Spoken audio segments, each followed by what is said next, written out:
আসসালামু আলাইকুম ভিউয়ার্স, আপনারা সবাই কেমন আছেন? আশা করি যে যেখান থেকে আমার ভিডিও দেখছেন সবাই ভালো আছেন। তো আজকে আপনাদের মাঝে নিয়ে আসলাম একটা রেসিপি, সেটা হলো চিকেন পাস্তা। তো আমি কিভাবে চিকেন পাস্তাটা রান্না করে আমার বাচ্চাদেরকে দিই সেটাই আপনাদের মাঝে শেয়ার করব। তো আজকে চিকেন পাস্তা রেসিপিটা যদি ভালো লাগে একটা লাইক দেবেন, কমেন্ট করে জানাবেন কেমন হয়েছে। তো আমার চ্যানেলে যারা নতুন তারা অবশ্যই আমার চ্যানেলটিকে সাবস্ক্রাইব করে আমার চ্যানেলের পাশে থাকবেন। তো চলুন রেসিপিটা শুরু করি। তো চিকেন পাস্তা রান্না করার জন্য এখানে হচ্ছে আমি একটা কড়াই নিয়েছি, কড়াইতে পানি দিয়ে দিয়েছি পরিমাণ মতো, আর হচ্ছে একটু সরিষার তেল দিয়ে দিলাম যাতে করে পাস্তাটা একটার সাথে আরেকটা না লেগে যায় এজন্য। তো অবশ্যই আপনারা একটু তেল দেওয়ার চেষ্টা করবেন। তো পানিটা পরিমাণ বলতে আপনারা আনুমানিকভাবে দিলেই হবে, তো কতটুকু লাগবে এই পরিমাণ মতো দিয়ে দিবেন।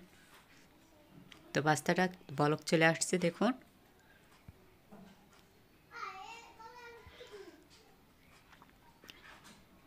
তো পাস্তাটা হচ্ছে খুব সুন্দর করে সিদ্ধ করে নিতে হবে।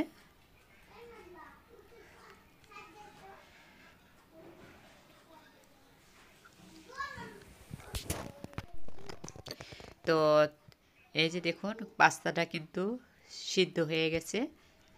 তো এখন হচ্ছে আমি পাস্তাটাকে উঠিয়ে নেব। তো আমি একটা স্ট্রেনার দিয়ে পাস্তাগুলো উঠিয়ে নিচ্ছি। তো আমার বয়সটা কিন্তু একটু কেমন যেন লাগছে শুনতে, দেখুন আপনারাই খেয়াল করে, কারণ আমার ঠান্ডা লাগছে।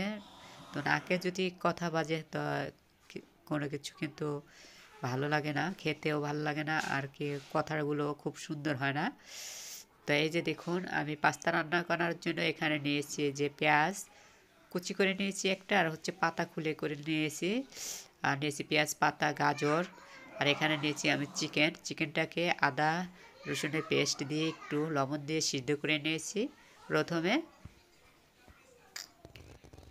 তো এখন হচ্ছে আমি কড়াইতে সরিষার তেল দিয়ে দিয়েছি, আর দিয়েছি রসুন কুচি, কয়েক টুকরো রসুন কুচি করে দিয়ে দিলাম। তো পাস্তা তো অনেক অনেকভাবে রান্না করেন, তো আমি যেভাবে রান্না করি তো ওটাই আপনাদের মাঝে শেয়ার করছি। আমি সবসময় চিকেন পাস্তাটা এভাবেই রান্না করি। তো এখন হচ্ছে আমি চিকেনগুলো দিয়ে দিচ্ছি। তো চিকেনগুলো একটু এভাবে করে ছুটিয়ে ছুটিয়ে নিয়েছি। তো চিকেনটা দিয়ে খুব সুন্দর করে একটু ভেজে নিব। তো এভাবে করে ভেজে নিতে হবে। তো ভাজা হয়ে গেছে। তো এখন হচ্ছে আমার এটার ভিতরে হচ্ছে উপকরণগুলো দিতে হবে। তো প্রথমে দিয়ে দিয়েছি আমি গাজর কুচি, আর কি এভাবে ছোট ছোট করে কিউব করে গাজরগুলো নিয়েছি, আর নিয়েছি এখানে পেঁয়াজ দিয়ে দিয়েছি। তো দিয়ে দিলাম পেঁয়াজ পাতা, কয়েকটা কাঁচামরিচ ফালি দিয়ে দিয়েছি। তো আপনাদের হাতের কাছে যেগুলো আছে সবজি সবগুলো সবজি দিতে পারবেন। তো আমার কাছে বটবটি নাই, আর অন্য সবজিগুলো নাই, তাহলে ওগুলো দেওয়া যেত। তো সবগুলো উপকরণ দিয়ে হচ্ছে এভাবে মিলিয়ে নেড়ে চেড়ে রান্না করে নেব।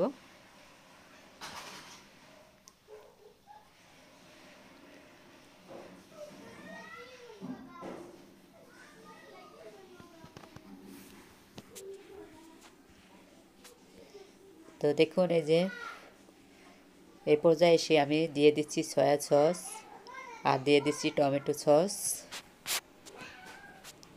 তো সয়া সসটা দেওয়ার চেষ্টা করবেন অবশ্যই অবশ্যই, আর টমেটো সস তো আছেই।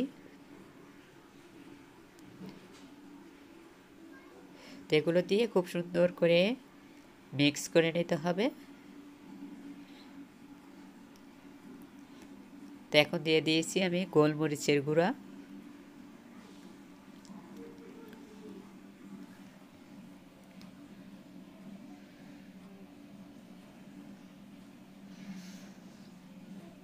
তো এটাকে এভাবে নেড়ে চেড়ে রান্না করে নিতে হবে। তো এখন হচ্ছে আমি এই পর্যায়ে এসে আবার দিয়ে দিয়েছি পাস্তাগুলো, সেই সিদ্ধ করা পাস্তা, আর হচ্ছে এখানে টমেটো কুচি। তো টমেটো কুচিটা যদি টমেটোটা আপনাদের কাছে না থাকে তো টমেটো সস দিয়ে দিলেও হবে। তো এখন হচ্ছে সবগুলো উপকরণ মিক্স করে নিচ্ছি।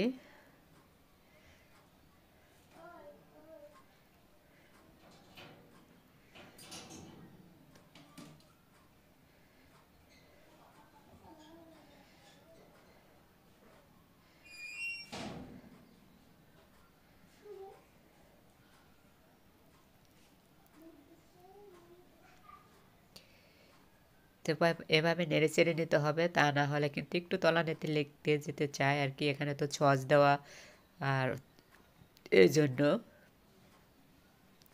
তো যাই হোক, রান্না করা শেষ। এখন হচ্ছে এই যে এখানে সার্ভ করে নিয়েছি, দেখুন দেখতে কতটা লোভনীয় দেখা যাচ্ছে, তো খেতেও অসম্ভব মজার হয়েছিল। তো আমিও খেয়েছি, আমার বাচ্চারাও খেয়েছে, তো মনে হচ্ছে যে এত মজার হয়েছে যে প্রতিদিন রান্না করলে এত মজার হয় না, এরকম অবস্থা। তো সবসময় কিন্তু একইভাবে রান্না করি। তো আজকের এই পাস্তাটা অনেক মজার হয়েছিল। তো আজকের মতো এখানে বিদায় নিচ্ছি। আল্লাহ হাফেজ।